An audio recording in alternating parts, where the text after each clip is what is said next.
Manpada police स्टेशनच्या हद्दीमधली ही कारवाई आहे, सदरची कारवाई.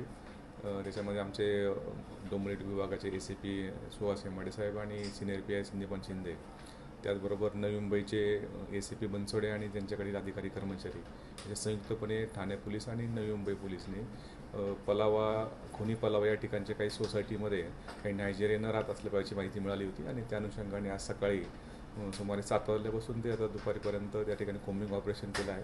सदरच्या कोम्बिंग ऑपरेशनमध्ये आपण टोटल 24 नायजेरियन नागरिकांना त्या ताब्यात घेतलेलं आहे.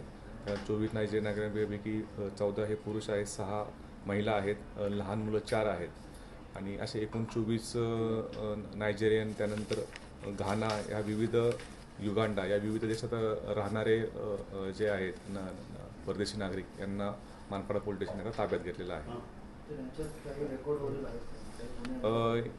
या सर्वांची सध्या आता इन्क्वायरी सुरू आहे. त्याच्यामध्ये आता त्यांच्याकडे पासपोर्ट्स असलेले किंवा पासपोर्ट नसले याच्यापैकीचे जे आम्ही आत्तापर्यंत माहिती मिळाली की त्याच्यामध्ये 7 जणांच्याकडे व्हॅलिड डॉक्युमेंट आहेत आणि त्यानंतर एकूण 8 जणांकडे कोणतेही व्हॅलिड डॉक्युमेंट, त्यामध्ये पासपोर्ट असेल किंवा विजा असेल असे कोणतेही व्हॅलिड डॉक्युमेंट त्यांच्याकडे नाहीत आणि त्यापैकी 9 जणांच्यावरती विविध कोर्टामध्ये केसेस चालू आहेत आणि त्यांचे 9 जणांचे पासपोर्ट जे आहेत ते कोर्टामध्ये जमा आहेत. अशा प्रकारे या सगळ्यांच्या कारवाई चालू आहे. त्याप्रमाणे एक जो नायजेरियन आहे तो वाशी पोलीस स्टेशनकडे एका गुन्ह्यामध्ये NDPS गुन्ह्यामध्ये वॉन्टेड असल्यामुळे नवी मुंबई पोलिसने त्याला ताब्यात घेतलेला आहे. अशा प्रकारे एक या खुनी पलावा भागामध्ये अशा सोसायटीमध्ये असे नायजेरियन नागरिक राहत आहेत.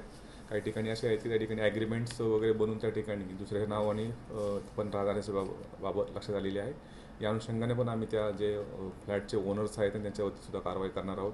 यापूर्वी पण आपण बघाल की 2025-26 सुद्धा खुनी पलावा परिसरामधून नायजेरियन नागरिकांच्यावरती आपण NDPSची पण त्यामध्ये कारवाई केलेली आहे आणि हे सुद्धा जे आरोपी आहे ह्याच्यापैकी 9 जणांच्यावरती पण यापूर्वीची NDPSची गुन्हे दाखल असल्याबाबतची माहिती आमच्यापर्यंत मिळालेली आहे.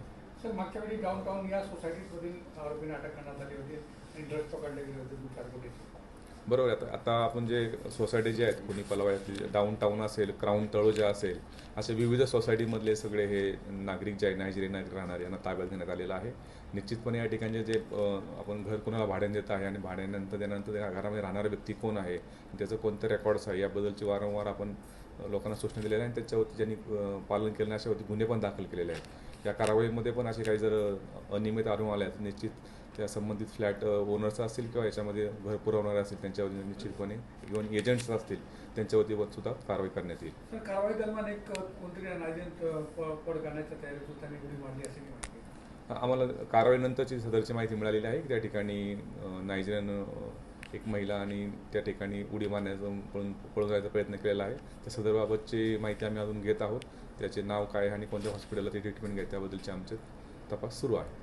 सर, या कारवाईमध्ये काही यांच्याकडनं काही सापडलेलं आहे का, ड्रग्स वगैरे असं काही तुमच्याकडनं? त्या हाऊस सर्चमध्ये अजूनपर्यंत आमची हाऊस सर्च त्या ठिकाणी चालू आहे आणि काही आक्षेपार्ह अजून तरी आमच्या चौकशीत त्या ठिकाणी आढळून आलेलं नाही. पण ह्यांच्या सगळ्यांच्यावरती NDPSची यापूर्वीचे गुन्हे दाखल आहेत आणि त्यांच्या यापूर्वीचं सुद्धा NDPS गुन्ह्यांचा रेकॉर्ड आहे. निश्चितपणे आमची त्या संदर्भाने हाऊस सर्च आणि इतर काही ठिकाणी पण त्यांची आमची सर्च चालू आहे.